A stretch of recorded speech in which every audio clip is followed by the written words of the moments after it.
Salim Javed Hindi cinema के इतिहास की जो किताब है वो इन दोनों नामों के बिना अधूरी है। सलीम खान और जावेद अख्तर दो अलग दुनियाओं से मुंबई शहर में आए। एक राज्य लेकिन शहर अलग, एक संघर्ष लेकिन सपने अलग। हालात दोनों को साथ लाया, मौका दिया कि ज़िंदगी के जो कड़वे मीठे अनुभव हैं उनको कागज़ पर उतार सकें। सलीम जावेद की जोड़ी एक बार लिखने बैठी तो फिर किसी के रोके नहीं रुकी। पेपर पर हिंदी उर्दू में अपना पूरा गुस्सा उतार दिया।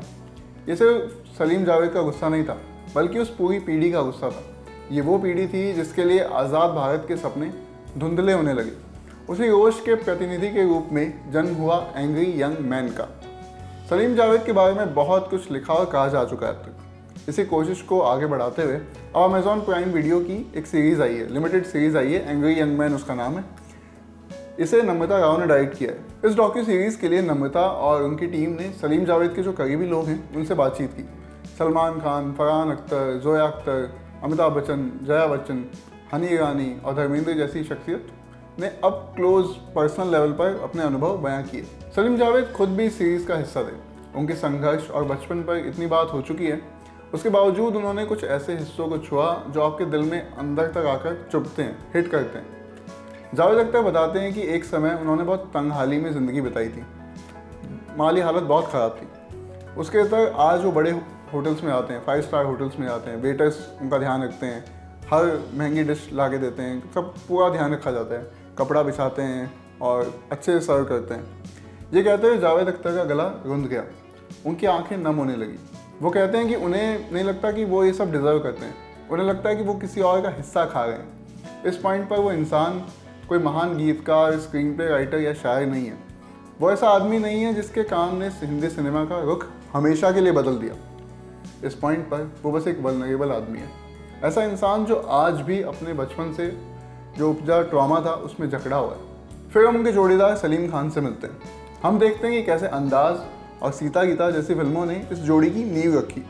आगे चलकर जंजीर, दीवार और शोले ने उसे और पुख्ता किया, और इस कदर पुख्ता किया कि आज तक कोई हिला नहीं सकता। ये दोनों लोग आसमान में थे, फिर ग्रेविटी और ख़राब काम उन्हें नीचे लेकर आया। इस वक्त को याद करते हुए सलीम खान कहते हैं कि नाकामयाबी से ज़्यादा कामयाबी ने लोगों को बर्बाद किया है। उनकी फिल्मों के डायलॉग्स की तरह ये बहुत नपी तुली बात थी।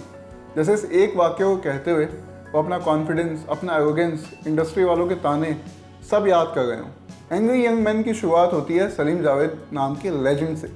हम सुनते हैं कि कैसे उनके सिनेमा ने सब कुछ बदल दिया था, कैसे उनका ओहदा स्टार्स के बराबर और कई बार उनसे ऊपर भी था। इस सीरीज़ की सबसे मजबूत बात यही है कि ये सलीम जावेद को हमेशा किसी शिखर पर नहीं रखती, उन्हें ज़मीन पर भी लेकर आती है, एकदम आई लेवल पर, ताकि हम उनकी खासियत, उनकी खामियां, उनकी गिल्ट सभी से रूबरू हो पाएँ। दोनों अपनी टूटी शादी पर बात करते हैं, अपने रिग्रेट्स को याद करते हैं। सलीम जावेद के बारे में बहुत कुछ पढ़ सुन चुके लोगों को भी ये सीरीज़ ज़रूर देखनी चाहिए।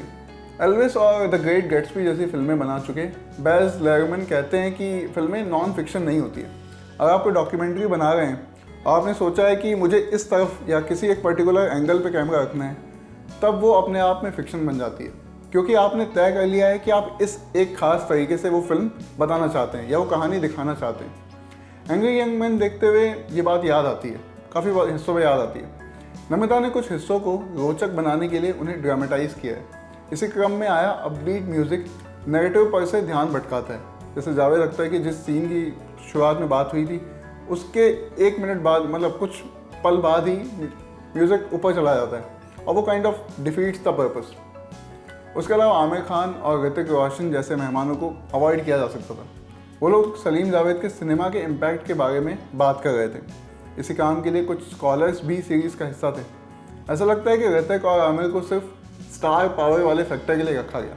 सलीम जावेद की कहानी और उनके सिनेमा की कहानी इतनी बड़ी है कि उसे 3 एपिसोड्स में समेटना एकदम विशालकाय काम था। उसके बावजूद नम्रता ने उनकी कहानी के कुछ ऐसे हिस्सों को दिखाया जिन पर ज़्यादा आंखों की छाप नहीं पड़ी थी। एंग्री यंग मैन देखी जानी चाहिए, ज़रूर देखी जानी चाहिए। ये सलीम जावेद के सिनेमा से परिचित होने की पहली सीडी भी होनी चाहिए, लेकिन आखिरी नहीं। उनके बारे में बहुत कुछ अवेलेबल है, पढ़िए, उनके इंटरव्यूज़ देखिए और उनके काम को जाकर फॉलो कीजिए।